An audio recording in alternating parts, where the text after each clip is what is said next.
جس نے دن بنائے ہیں، جس نے رات بنائے ہیں، جس نے سورج کو بنایا ہے، جس نے انسان کو بنایا ہے، جس نے جنات کو بنایا ہے، جس نے حیوانات کو بنایا۔ لیکن بنانے کے بعد اللہ تبارک و تعالیٰ نے بنا کر کے یوں ہی چھوڑ نہیں دیا، بلکہ ان میں جو ہے فرق مراتب رکھا ہے کہ کسی کو اللہ تعالیٰ نے زیادہ درجہ دیا اور کسی کو اللہ تعالیٰ نے کم درجہ دیا ہے۔ چنانچہ آپ دیکھیے کہ دن جو ہے سب کے سب برابر ہیں ایام، لیکن اگر آپ جمعہ کے دن کو دیکھتے ہیں تو اللہ تعالیٰ نے جمعہ کے دن کو سید الانعام کہا گیا، سید الایام کہا گیا، سید الایام یعنی تمام دوسرے دنوں کا سردار ہے نہیں، تو جمعہ کے دن کو دوسرے دنوں پر فضیلت حاصل ہو گئی۔ اسی طریقے سے آسمانی کتابیں تو بہت ساری ہیں، لیکن جو 4 مشہور کتابیں ہیں اور جو قرآن کریم اور قرآن مقدس ہے، اس کو جو اللہ تبارک و تعالیٰ نے فضیلت عطا کیا ہے، دوسری کتابوں کو اللہ تعالیٰ نے وہ فضیلت حاصل نہیں ہے، وہ فضیلت عطا نہیں کیا۔ ایسے ہی آپ دیکھیے کہ جگہ اور مقامات، تو ان مقامات میں جو ہے ان میں فرق مراتب رکھا ہے۔ چنانچہ بازار کے بارے میں یہ کہا گیا کہ سب سے بری جگہ جو ہے وہ بازار کی جگہ ہوتی ہے، کیونکہ وہاں پر گناہوں کا بازار گرم ہوتا ہے، اور گناہ کیا بہت آسانی سے وہاں پر ہوتا ہے، لوگ کرتے ہیں۔ لیکن اس کے مقابلے میں آپ مسجد کو دیکھیں تو مسجد کتنی متبرک اور عظیم الشان جگہ ہے، اور اس میں سے بھی اگر ایک نماز آپ اپنے محلے کی مسجد میں ادا کرتے ہیں تو 27 نمازوں کے برابر ثواب ہے۔ اگر وہی نماز اگر وہاں جمعہ بھی ہوتی ہو، اگر جمعہ کی مسجد میں نماز ادا کرتے ہیں تو 50 نمازوں کے برابر ثواب۔ اگر وہی نماز آپ مسجد اقصی میں ادا کرتے ہیں تو اسی نماز کا ثواب 50,000 ہو جاتا ہے، اور اگر وہی نماز آپ مسجد حرام اور کعبۃ اللہ اور بیت اللہ کے اندر ادا کرتے ہیں تو اسی نماز کا ثواب 1,00,000 نمازوں کے برابر ہو جاتا ہے۔ اللہ تعالیٰ نے چیزوں کے اندر فرق مراتب رکھا ہے، کسی کا درجہ اللہ تعالیٰ نے بلند کیا، کسی کا درجہ اسے چھوٹا کیا۔ اللہ تعالیٰ نے فرشتوں کو پیدا کیا تو ان میں سے بعض کو اللہ تعالیٰ نے اپنے پیغام رسانی کے لیے منتخب کر لیا، انسانوں کو پیدا کیا تو اس میں سے کچھ کو اللہ نے اپنا رسول اور پیغمبر بنایا اور برگزیدہ پیغمبر بنایا۔ ایسے ہی اللہ تعالیٰ نے مہینوں کی گنتی جو ہے نا وہ 12 رکھی ہے، مہینوں کی گنتی کتنی رکھی؟ 12۔ چنانچہ اللہ فرماتا ہے کہ ان عدۃ الشہور عند اللہ 12 شہرا فی کتاب اللہ یوم خلق السماوات والارض منها 4 حرم، کہ مہینے کی تعداد اللہ کے نزدیک 12 ہے، اور ان میں بھی جو ہے 4 مہینوں کے 12 ہو گئے، لیکن 4 مہینے ایسے ہیں کہ جن کو اللہ تبارک و تعالیٰ نے دوسرے مہینے سے بڑھایا ہوا ہے فضیلت میں، تقدس میں اور بابرکت ہونے میں، کیونکہ اس مہینے کے اندر بہت سارے جو ہے ہسٹوریکل ایونٹس واقع ہوئے ہیں، تاریخی جو ہے واقعات رونما ہوئے ہیں، اسی وجہ سے یہ 4 مہینے دوسرے مہینوں سے فضیلت میں بڑھے ہوئے ہیں۔ وہ 4 مہینہ کون سا ہے؟ وہ 4 مہینہ ذی قعدہ، ذی الحجہ، محرم اور ایک رجب۔ یہ ابھی ذی الحجہ ابھی محرم آنے والا ہے، تو یہ محرم بھی کیا ہے؟ اشہر حرم میں سے ہے۔ کس مہینے میں سے ہے؟ اشہر حرم، یعنی محترم اور بابرکت مہینے میں سے ہے، اور یہ اس مہینے کو ہم لوگ کیا کہتے ہیں؟ محرم کہتے ہیں۔ تو اللہ تبارک و تعالیٰ نے مہینے تو اور بھی بنائے، لیکن کچھ مہینوں کو اللہ نے برکت والا بنایا، مقدس بنایا، فضیلت والا بنایا۔ اس مہینے کو دوسرے مہینے پر کیا ہے؟ فضیلت حاصل ہے، فوقیت اور برتری حاصل ہے۔ انہی میں سے ایک مہینہ محرم الحرام کا بھی مہینہ ہے۔ ہم لوگ محرم کو محرم کہتے ہیں، محرم کے مہینہ کو محرم کہا جاتا ہے۔ کیوں کہا جاتا ہے؟ آپ کو معلوم ہے؟ کیونکہ محرم کا جو یہ لفظ ہے یہ عربی کا لفظ ہے۔ کس کا لفظ ہے؟ عربی زبان کا لفظ ہے۔ محرم کے معنی آتا ہے حرم یحرم تحریم۔ محرم کے معنی کسی چیز کی تعظیم کرنا، کسی چیز کی توقیر کرنا، کسی چیز کی رسپیکٹ کرنا، کسی چیز کی عزت کرنا۔ محرم کا معنی ہوا ایسا مہینہ جس کی تعظیم کی گئی ہو، جس کی رسپیکٹ کی گئی ہو، جس کی قدر کی گئی ہو۔ چنانچہ محرم الحرام کا مہینہ ایسا مہینہ ہے کہ جس کے بارے میں زمانے جاہلیت میں بھی، یعنی اسلام کی آمد سے پہلے اسلام کے آنے سے پہلے بھی محرم الحرام کے مہینے کی بڑی فضیلت رہی ہے، اور زمانے جاہلیت میں بھی اسلام کے آنے سے پہلے جو مکہ کے کفار اور مکہ کے اندر رہنے والے جو قریش حضرات تھے، وہ اس مہینے کی قدر کیا کرتے تھے، حتیٰ کہ اس مہینے کے اندر لڑائی، قتل و غارت گری کو ناجائز سمجھا جاتا تھا، اور اللہ تبارک و تعالیٰ نے بھی بعد میں قرآن کریم کی آیت نازل فرما کر کے، قرآن کریم نازل فرما کر کے اس مہینے کے اندر قتل و قتال کو منع کر دیا۔ میرے بھائیوں، اگر ہم تاریخ کے اوراق کی گردانی کرتے ہیں تو پاتے ہیں کہ محرم الحرام کا مہینہ بہت ہی عظیم الشان اور بہت ہی متبرک مہینہ ہے۔ یہ مہینہ اللہ تبارک و تعالیٰ کے انوار اور اس کے برکات اور تجلیات کے ورود و وقوع کا مظہر ہے۔ اس مہینے کے اندر بہت سارے ایسے واقعات ہوئے ہیں جو کہ جس کی مذہب اسلام کے اندر اور ہیومن ہسٹری کے اندر اور انسانی تاریخ کے اندر جس کی بڑی اہمیت رہی ہے۔ چنانچہ آپ دیکھیں گے کہ جب جنت کے اندر اللہ تبارک و تعالیٰ نے حضرت آدم اور حضرت حوا علیہ السلام کو رکھا، اور اللہ تبارک و تعالیٰ نے منع فرمایا تھا، کہا تھا کہ شجر ممنوعہ کا پھل نہیں کھانا ہے۔ کیا فرمایا اللہ تبارک و تعالیٰ نے؟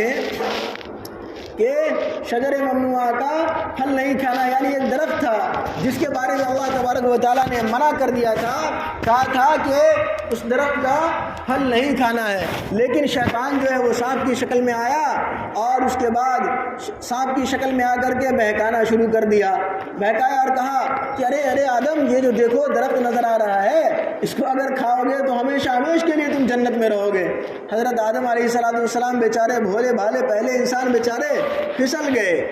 فَأَزَلَّهُمَا الشَّيْطَانُ عَنْهَا فَأَخْرَجَهُمَا مِمَّا كَانَا فِيهِ وَقُلْنَا اهْبِطُوا بَعْضُكُمْ لِبَعْضٍ عَدُوٌّ وَلَكُمْ فِي الْأَرْضِ مُسْتَقَرٌّ وَمَتَاعٌ إِلَىٰ حِينٍ۔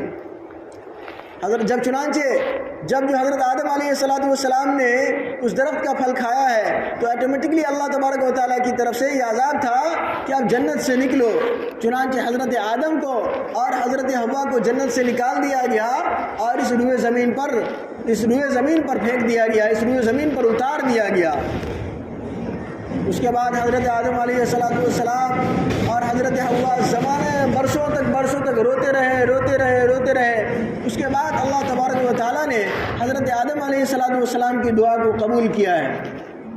آپ کو معلوم ہے کہ جب اللہ تعالیٰ نے حضرت آدم علیہ السلام کی دعا جو قبول کیا، وہ اسی عاشورہ کے دن میں حضرت آدم علیہ السلام کی دعا قبول ہوئی ہے۔ اسی 10 محرم الحرام کو حضرت آدم علیہ السلام کی دعا قبول ہوئی ہے۔ اسی طریقے سے حضرت نوح علیہ السلام کا نام آپ لوگوں نے سنا ہوگا۔ اللہ تبارک و تعالیٰ کے بڑے جلیل القدر پیغمبر گزرے ہیں، اللہ اولو العزم پیغمبر میں سے ہیں۔ حضرت نوح علیہ السلام نے اپنی قوم کو 1 سال نہیں، 2 سال نہیں، 5 سال نہیں، 10 سال اور 50 سال اور 100 سال نہیں، بلکہ 500 سال نہیں، بلکہ 950 برس دین کی دعوت دیتے رہے۔ کتنے برس حضرت نوح علیہ السلام اپنی قوم کو دین کی دعوت دیتے رہے؟ 950 برس۔ آج ہم لوگ تھوڑا سا دین کا کام کرتے ہیں، اور لوگ اگر دین کی طرف نہیں آ رہے ہیں، اگر ہم نے کسی کو نماز کی دعوت دی، کسی کو اچھی بات کی دعوت دی، اور وہ دین کی راہ میں نہیں آیا، تو ہم لوگ شکایت کرنے لگتے ہیں، کہتے ہیں ارے دین کا کام کرنے کا کوئی فائدہ ہی نہیں یار، اس کو سمجھانے کا کوئی مطلب ہی نہیں، کوئی تک ہی نہیں، کوئی مقصد ہی نہیں، ارے اس کے پاس جانا ہی بیکار ہے، ارے وہ گھٹیا آدمی ہے، وہ کسی کی نہیں سنتا ہے۔ لیکن آپ دیکھیے ایک پیغمبر کو، حضرت نوح علیہ السلام کو، کہ کتنے برس تک دین کی دعوت دی؟ 950 برس دین کی دعوت دی، اور اس کے بعد جو ایمان لائے ہیں، آپ کو حیرانی ہوگی، صرف 40 اور 50 لوگوں نے ایمان قبول کیا۔ پھر اللہ تعالیٰ نے فرمایا، قوم کے اوپر اللہ کا عذاب آیا اور کہا کہ اے نوح کشتی تیار کیجئے۔ چنانچہ کشتی تیار کی گئی، اور کشتی جو ہے ساری دنیا کے اندر پانی آ گیا، پورا عالم، پوری دنیا ڈوب گئی۔ اور جو کشتی جو ٹھہری وہ کون سا دن تھا میرے بھائیو؟ وہ عاشورہ ہی کا دن تھا، وہ 10 محرم الحرام کا، اور محرم کی جو یہی 10ویں تاریخ تھی جس دن حضرت نوح علیہ السلام کی کشتی جودھی پہاڑ پر ٹھہری۔ اسی طریقے سے یمن کا گورنر اب رہا، ایک مرتبہ وہاں کلیسا تعمیر کیا گیا تو وہاں کلیسا میں کسی نے گندگی پھیلا دیا، کسی نے نجاست ڈال دیا۔ اب جو یمن کا گورنر تھا ابرہہ نام کا، اس کو شک ہوا کہ یہ کام کعبہ کے ارد گرد بسنے والے مسلمانوں نے کیا ہے، چنانچہ وہ اپنا بہت بڑا بھاری بھرکم اور بہت سارے ہاتھی لے کر کے کعبہ کو ڈھانے کے لیے، اس کو مسمار اور برباد کرنے کے لیے آیا۔ لیکن قدرت کا کرشمہ دیکھیے کہ عبد المطلب جو اس وقت جو ہے کعبہ کی دیکھ بھال کر رہے تھے، انہوں نے کہا کہ یہ گھر اللہ کا ہے، اس کی حفاظت کون کرے گا؟ اللہ سبحانہ و تعالیٰ اس کی حفاظت کرے گا۔ چنانچہ عبد المطلب چھوڑ دیے۔ جب ابرہہ جو ہے وہ اپنا لشکر لے کر کے، اپنی فوج اور اپنا کمانڈر لے کر کے آیا اور ہاتھیوں کو جو ہے بہت سارے بے شمار ہاتھیوں کو لے کر کے آیا، تو اللہ کی قدرت دیکھیے، اللہ تبارک و تعالیٰ نے طیراً ابابیل، غول کے غول پرندے بھیج دیے۔ اللہ تعالیٰ نے 30ویں پارے میں اس کا تذکرہ کیا، الم تر کیف فعل ربک باصحاب الفیل الم یجعل کیدہم فی تضلیل، کہ اللہ تعالیٰ نے غول کے غول پرندے بھیج دیے، اور وہ پرندے منہ میں چونچ میں چھوٹی سی کنکری رکھے ہوئے مارتے تھے، اور وہ پتھری جو تھی اتنی تیزی سے نیچے آتی تھی کہ سارے کے سارے ہاتھی کیا ہو گئے؟ ہلاک و برباد ہو گئے۔ سارے کے سارے ہاتھی اور پوری کی پوری فوج اور لشکر اور پلٹن تباہ و برباد ہو گئی۔ آپ دیکھیے یہ جو ہے 10 محرم الحرام، اور یہ محرم کا مہینہ کتنا عظیم الشان مہینہ ہے کہ اس کے اندر اللہ تبارک و تعالیٰ کے اپنے بندوں کے اوپر کتنے سارے احسانات ہیں۔ تو اللہ تعالیٰ نے جو ابرہہ کے لشکر کو جو برباد کیا ہے اور اس کو تہس نہس کیا، وہ کون سا دن تھا؟ اور کعبہ کی جو حفاظت کی ہے، کعبہ کو بچایا، وہ کون سا دن تھا میرے بھائی؟ یہ 10 محرم الحرام کا ہی دن تھا، یہ محرم کا ہی مہینہ تھا، اور تاریخ کتنی تھی؟ 10 تھی۔ آپ کو معلوم ہوگا کہ حضرت موسیٰ علیہ السلام جب اپنی قوم کو لے کر کے جا رہے تھے دریا کے اندر، جب حضرت موسیٰ علیہ السلام اور ان کی قوم کے لوگ پار ہو گئے، اور فرعون اور ان کی قوم کے لوگ جب بیچ دریا میں گئے، تو اللہ تبارک و تعالیٰ کی طرف سے حکم ہوا اور وہ دریا کیا ہو گئے؟ آپس میں مل گئے۔ میرے بھائیو، وہ کون سا دن تھا؟ یہی 10 محرم الحرام کا دن تھا۔ اس لیے ان تمام باتوں سے ہم یہ اندازہ لگتا ہے اور یہ پتہ لگتا ہے کہ یہ محرم الحرام کا مہینہ یہ اسلام کے آنے کے بعد نہیں، بلکہ اسلام کے آنے سے، مذہب اسلام کے آنے سے بہت پہلے سے یہ مہینہ کیا ہے؟ بہت متبرک والا رہا ہے، بہت فضیلت والا رہا ہے، بہت تقدس اور مقدس اور محترم مہینہ رہا ہے۔ اس کے بعد لیکن بعد میں چل کر کے ایسا ہوا کہ اب بعض لوگوں کو یہ شبہ ہوا، بعض لوگ یہ سمجھتے ہیں کہ یہ جو محرم کے مہینے کو جو فضیلت ہے، یہ سرکار دو عالم حضرت محمد مصطفیٰ صلی اللہ علیہ وسلم کے نواسہ حضرت حسین رضی اللہ تعالیٰ عنہ کی شہادت کی وجہ سے ہے۔ لیکن یہ بات صحیح نہیں ہے، چونکہ ہم نے آپ کو بتایا کہ اتنی ساری عظیم الشان واقعات جو ہے وہ اس تاریخ کے اندر پہلے سے ہو چکے تھے۔ ہاں، یہ الگ بات ہے کہ حضرت حسین رضی اللہ تعالیٰ عنہ کی شہادت کا عظیم الشان اور ایک تاریخی اور سوانحی واقعہ بھی اسی دن میں پیش آ گیا، اس کی وجہ سے تو حضرت حسین رضی اللہ تعالیٰ عنہ کی شہادت اور مقدس بن گئی، ان کی شہادت کا درجہ اور بلند ہو گیا کہ حضرت حسین رضی اللہ تعالیٰ عنہ کو شہادت جو ملی ہے وہ کون سے دن میں ملی؟ وہ اس دن میں ملی جو دن کے پہلے سے ہی بہت عظیم الشان دن چلا آ رہا تھا، جو دن کے پہلے سے ہی بہت تاریخی دن چلا آ رہا تھا۔ اس دن کے اندر بہت سارے اسلامی اور انسانی عظیم الشان واقعات رونما ہو چکے تھے۔ اس لیے حضرت حسین رضی اللہ تعالیٰ عنہ کی شہادت کا درجہ اس تاریخ سے اور بلند ہو جاتا ہے۔ یہ نہیں کہ محرم الحرام کے مہینے کو جو فضیلت ملی ہے وہ حضرت حسین کی شہادت کی وجہ سے، ایسی بات نہیں ہے۔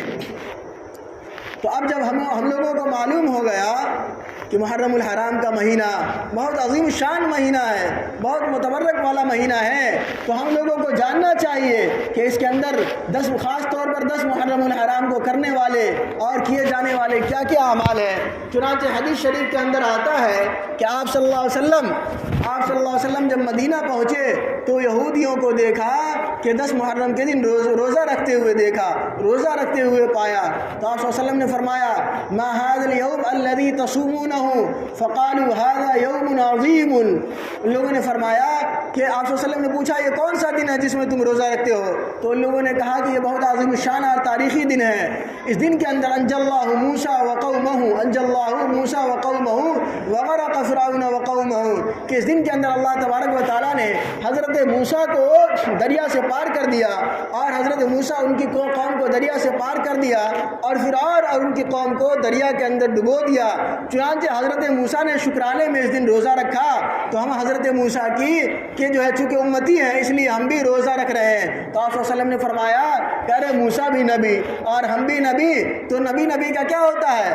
بھائی ہوتا ہے، تو فنحن احق واولی بموسیٰ منکم، تو ہم تو تم سے زیادہ حقدار ہیں موسیٰ کے سلسلے میں، موسیٰ کے طریقے پر ان کے طرز پر چلنے کے لیے ہم تو تم سے زیادہ حقدار ہیں۔ چنانچہ آپ صلی اللہ علیہ وسلم نے بھی جب مدینہ پہنچے تو 10 محرم الحرام کا روزہ رکھا۔ لیکن پھر صحابہ نے پوچھا کہ اے نبی جی، اے نبی محترم، آپ نے تو کہا ہے کہ دوسری قوم کی مشابہت اختیار کرنی صحیح نہیں ہے، من تشبہ بقوم فہو منہم، کہ جو آدمی کوئی ایسا عمل کرے جو دوسری قوم میں ویسا ہی عمل کیا جاتا ہے تو وہ گویا کہ اس قوم میں سے نہیں ہے، جس قوم میں سے پہلے سے وہ ہے اس قوم سے نکل جائے گا۔ تو 10 محرم الحرام کے روز تو یہودی حضرات روزہ رکھتے ہیں، تو ہمارا عمل بھی یہودیوں کی طرح ہو جائے گا۔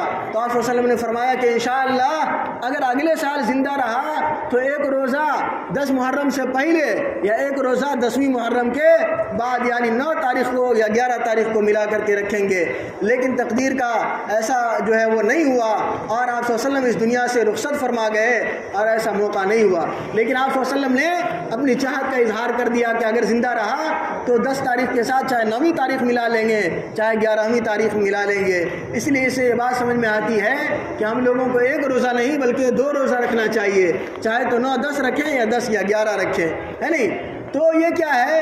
10ویں محرم کے دن یہ کیے جانے والے کام ہیں۔ ایسے ہی حدیث کے اندر جو ہے 10ویں محرم کے روزے کی بہت فضیلت آئی ہے، خاص طور پر محرم الحرام کے مہینے کی۔ فرمایا گیا کہ جو آدمی محرم کے مہینے کا روزہ رکھے گا اس کے 1 سال کے، اس سے پہلے والے 1 سال کے چھوٹے کبیرہ گناہ، صغیرہ گناہ، چھوٹے چھوٹے گناہ معاف کر دیے جائیں گے۔ حدیث کے اندر یہ جو ہے محرم الحرام کے مہینے کی روزے کی اس قدر فضیلت اور عظمت بتائی گئی ہے۔ اسی طریقے سے حدیث کے اندر جو ہے یہ بتایا گیا کہ جو آدمی حدیث کے اندر محرم الحرام کے 10ویں تاریخ کے روزے کی بہت جو ہے وہ فضیلت آئی ہے۔ اور دوسرا عمل جو ہے کہ اس کے اندر یہ ہے کہ اس روز جو ہے کھانے پینے میں مطلب بخالت سے کام نہیں لینا ہے۔ حدیث میں فرمایا گیا کہ جو آدمی اس روز جو ہے اپنے اہل و عیال پر خرچ کرے گا تو اللہ تبارک و تعالیٰ پورے کے پورے سال اس کے خرچ میں اضافہ فرمائے گا۔ تو یہ 2 عمل ہوا۔ باقی چیزیں جو ہے جو ڈھول تاشا ہے اور تعزیہ داری ہے، یہ سب جو ہے غیروں کا طریقہ ہے، یہ کفار کا طریقہ ہے، یہ اسلام کا طریقہ نہیں ہے۔ ہم لوگوں کو چاہیے کہ ان ہندوانہ رسوم اور ان کافرانہ رسوم سے توبہ کریں اور نیک اعمال کریں، نماز پڑھیں۔ اس مہینے کے اندر طرح طرح کے گناہ کے اندر آج انسان ملوث ہے، کوئی گانا سننے کے اندر، کوئی فلمیں دیکھنے کے اندر، اور کوئی شراب نوشی کے اندر، کوئی غیبت کے اندر، کوئی چغل خوری کے اندر، کوئی زنا جیسے بیکار اور بدکاری کے اندر مبتلا ہے، کوئی ناپ تول میں کمی کرنے کے اندر، تو اور جس کا جو پیشہ ہے اس پیشے کے اندر وہ کاٹ رہا ہے اور وہ غداری کر رہا ہے، دھوکہ دری کر رہا ہے۔ تو ہم لوگوں کو چاہیے کہ جس طرح کے گناہ کے اندر ملوث ہوں اپنے گناہوں سے توبہ کریں۔ اور یہ جو محرم کا مہینہ بہت عظیم شان مہینہ ہے، اس کے اندر 10 محرم کو خاص طور پر ایک روزہ آگے پیچھے ملا کر کے رکھیں، اور ڈھول باجے تماشے ان سب چیزوں سے، تعزیہ داری وغیرہ سے دور رہیں۔ خاص طور پر میں امید کرتا ہوں کہ اگر نوجوان حضرات اس میں حصہ لیں گے اور اپنے محلے کے نوجوانوں کو منع کریں گے انشاءاللہ تعزیہ داری سے، تو انشاءاللہ ہم لوگوں کے درمیان سے یہ تعزیہ داری جیسی جو بری قباحت اور قبیح اور بری رسم جو چل پڑی ہے انشاءاللہ ختم ہو جائے گی، اور ہماری نسلیں جو ہے وہ آباد ہو جائیں گی، نونہال ہو جائیں گی، ترقی کریں گی انشاءاللہ۔ دعا کریں کہ اللہ تبارک و تعالی، وقت جو ہے وہ مختصر ہو گیا انشاءاللہ، نہیں تو پھر انشاءاللہ پھر آئندہ ہفتہ موقع ہوا تو حضرت حسین رضی اللہ تعالیٰ عنہ کی شہادت پر بیان کیا جائے گا۔